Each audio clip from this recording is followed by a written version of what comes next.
ప్రభుత్వం ఉచితంగా మహిళలకు ప్రయాణించే సౌకర్యాన్ని మన ప్రభుత్వం త్వరలో ప్రకటించబోతుందన్నమాట. సో మనం ఇక్కడ మదనపల్లి ఆర్టీసీ బస్ స్టాండ్కి వచ్చాము. ఈ నేపథ్యంలో మనము మహిళల అభిప్రాయం తెలుసుకునేందుకు మదనపల్లి ఆర్టీసీ బస్ స్టాండ్ దగ్గరికి వచ్చామన్నమాట. నేరుగా వాళ్ళనే అడిగి తెలుసుకుందాం వాళ్ళ అభిప్రాయాలని. మేడం చెప్పండి, ఇప్పుడు ఉచిత ప్రయాణం అంటున్నారు కదా, తెలంగాణలో ఉంది, కర్ణాటకలో కూడా ఉంది, మన ఆంధ్రప్రదేశ్లో కూడా పెడతా అంటున్నారు. దాన్ని బట్టి మీ అభిప్రాయం చెప్పండి. నాకు తెలిసినంత వరకు అది వేస్ట్. ఎందుకంటే ఇక్కడ ఉచిత ప్రయాణం అని చెప్పి పెడుతున్నారు, ఎందుకు మహిళలకే మాత్రమే. కానీ ఇక్కడ అందరికీ పెట్టడం వల్ల చాలా లాస్ కూడా ఉంది గవర్నమెంట్కి. అందరికీ కాదు, ఓన్లీ మహిళలకే పెడుతున్నారు అనమాట. సో మహిళకే కానీలేండి, అంటే గవర్నమెంట్కి ఒకవేళ లాస్, అదే ఏదైనా దీనికి బదులు ఇంకా వేరే ఏదైనా చేస్తే ప్రజలకి ఉపయోగపడుతుందని నా అభిప్రాయం. బస్సు ప్రయాణం పెట్టిన దానికి మాకు మంచిదేనైనా. ఇంకా పెట్టలేదు, పెడతారు. దానిపై మీ అభిప్రాయం ఏంది? ఒకవేళ ఉచితంగా బస్సు ప్రయాణం పెడితే మాకు మంచిదే కదా. దూరవారం పోలేము, మేము ముసలోళ్ళము, ఎక్కడికైనా పోయాము. ఏదో మాకు ఉచితంగా పెడితే మంచిదేనైనా. ఉచితంగా పెడితే మీ ప్రభుత్వానికి ఏం చేస్తారు మీరు? మేమేం చేయాలా?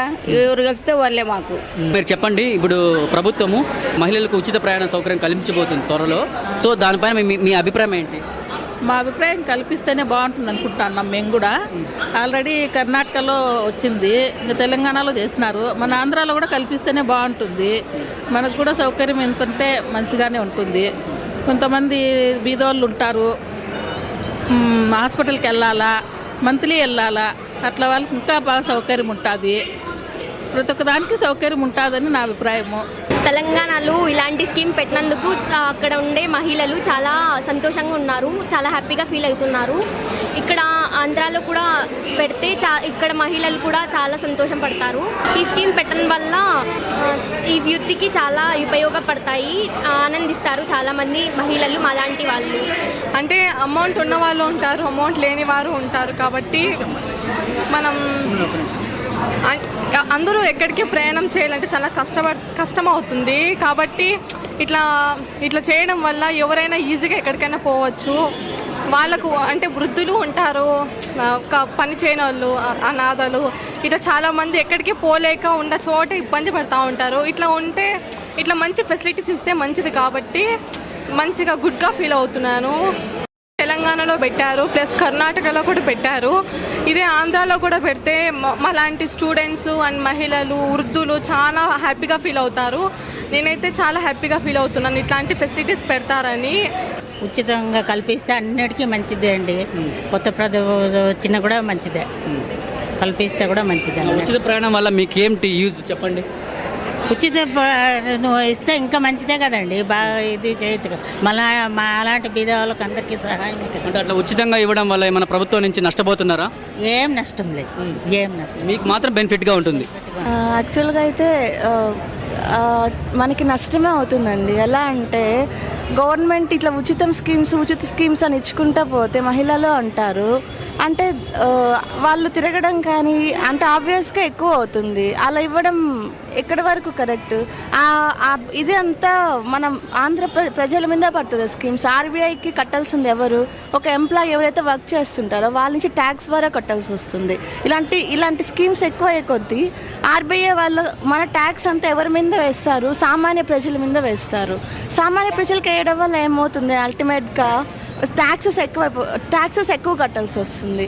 అది ఇంకో రకంగా ఏమవుతుంది, ఇప్పుడు మనము రోజు కిరాణా కొట్లో పోయి తీసుకుంటాము, మనం రోజు గ్రాసరీస్ మీద కాస్ట్ అనేది ఎక్కువ అయిపోతుంది. సో ఇండైరెక్ట్గా మనము ఎక్కువ అంటే ప్రజలకి హాని చేస్తున్నట్టే కదా ఆ స్కీమ్స్ అంటారు. కానీ కమోడిటీస్ మీద కాస్ట్ ఎక్కువ పెరిగిపోతుంది కదా, ఇది నష్టమే అండి. నాకు తెలిసిన వరకు అయితే ఇది నష్టం. ఇప్పుడు తెలంగాణలో కూడా ఇలాంటి స్కీమ్ పెట్టారు కదా, ఆ మహిళలు హ్యాపీగా చాలా వ్యక్తం చేస్తున్నారు. ఇదే మన ప్రభుత్వం పెడితే అంటే ఎలా ఫీల్ అవుతున్నారు? అంటే దానికి కూడా ఒక పద్ధతి ఉందండి. ఇప్పుడు వర్కింగ్ విమెన్స్ ఉంటారు, వాళ్ళకి కొంచెం సబ్సిడీ లాగా అంటే 10% తగ్గించి ఇవ్వడము. అంటే వాళ్ళు ఎప్పుడు ట్రావెల్ చేయాల్సి వస్తుంది.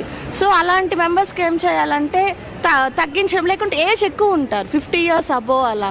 సో వాళ్ళకి కష్టము. వాళ్ళు మేబీ రేషన్ తీసుకోవడం కోసమో లేకుండా ఉంటే లేకుంటే హాస్పిటల్కి వెళ్ళడం కోసమో ఉంటుంది. అలాంటి వాళ్ళు ఆ ఏజ్లో సంపాదించుకోలేరు. కాబట్టి అట్లా వాళ్ళకి ఫ్రీగా ఇచ్చినా కూడా నో ప్రాబ్లము. బట్ ఇప్పుడు అందరూ విమెన్కి అనుకోండి, దాంట్లో అట్లీస్ట్ 50% ఇవ్వడము, అలా అయితే మనకి కాస్ట్ కటింగ్ ఉంటుంది. మొత్తం ఫ్రీ అనడంలో అల్టిమేట్గా అందరూ అంటే అందరికీ నష్టమే.